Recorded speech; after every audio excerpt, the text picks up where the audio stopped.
I'm now pleased to invite Christopher Michael McGraw, representing the Graduate School of Biomedical Sciences, to offer remarks on behalf of tonight's PhD graduates. Christopher?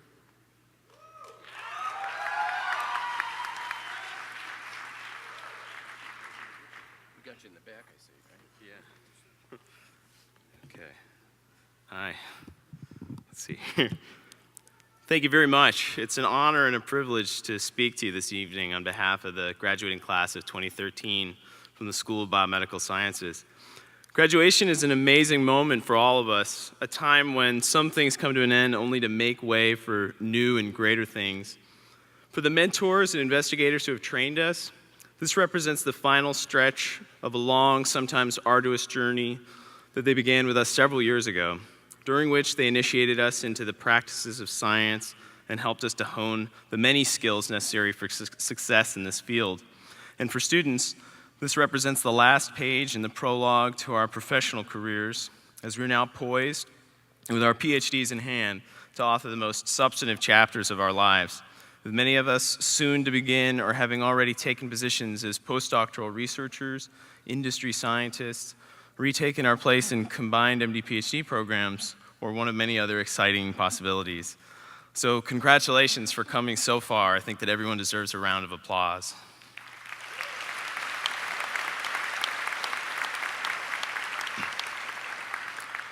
I think it's important to take a moment to consider the gifts that we've received by being here at the amazing institution that is Baylor College of Medicine. Now, for those of you who have not been through a PhD program, you may not realize all the extraordinary abilities that my fellow classmates and I now possess as a result of our training. In fact, besides being scientists, many of us are also like architects, having had to design complex experiments, anticipating all the details, hazards, and logistics required to succeed from the outset, even when they may take years to complete. Many of us are also like athletes, having had to perform complex, often time-sensitive tasks at the bench, requiring the utmost concentration and manual dexterity. And many of us are sort of like monks, as a life in academia is in some ways like a vow of poverty in service to a higher purpose. In addition, many of us are now authors, having written manuscripts, book chapters, and grants. Some ways like lawyers, summoning facts and logic to argue in favor of competing theories, and even veterinarians, as we've learned the intimate details of the life cycles and mating habits of our respective animal models. What a deal, right? We just got the equivalent of like 4 or more other professional degrees while we were here, it seems like.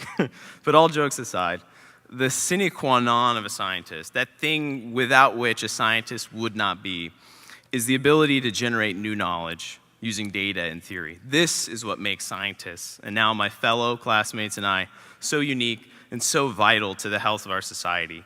And it takes the acquisition of all these other skills just to support this unique ability of scientists. And now, if I may change gears here, I would like to discuss the future of science in the 21st century and what role we can play in shaping it. The rapid rate of technological development, most notably as it relates to the internet and social media, continues to transform the face of our society. But how will it affect the way we practice science?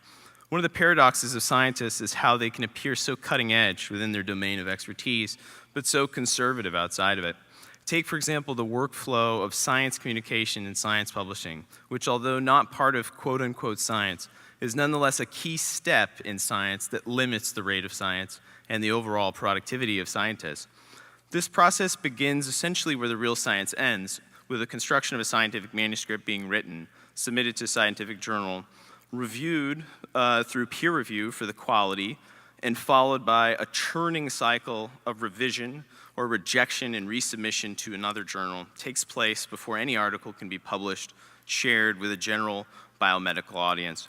To be sure, technology has facilitated and accelerated this process immensely, but has left its fundamental nature unchanged. Incidentally, in the current system, journals have come to claim an outsized influence over the scientific process, partly because they preside over the process of peer review, but mostly because of historical accident or even marketing, with many journals functioning like brand names on science, thus leading to a recent obsession with publishing in journals with high calculated impact factors. This process has become entrenched, and much has been made about its deficiencies, and yet things stay as they are. Largely, I would argue, for two reasons. One is lack of imagination, because no one has come up with better alternatives, and lack of faith. Faith that anything ever could change, which in turn stifles the desire for innovation. And also lack of faith that one's actions, if one attempts to work outside of the mainstream system, will garner the recognition and career achievements that success under the current system often entails. However, if there's one thing that scientists do not lack, it is discontent, which is currently running high. For example, just 2 weeks ago, the DORA statement was released declaring an end to the reliance on journal impact factors as measures of scientific quality. This is an important bellwether, a critical symbol of improving faith that things can change. But without better alternatives, this sort of talk therapy may have limited impact. So what kind of alternatives are you asking? Well, the field needs new ideas. For example, the following idea may sound absurd right now, but you can take it with you when you go home tonight, and you can ponder the extent to which it might be true. And that is, why don't we have a system of scientific communication that treats manuscripts more like movies? The quality of a movie is rarely defined by its production company or its distributor, but by the actions of the individuals directly involved in the work and whose names appear in the credits. This is the way it should be with scientific manuscripts.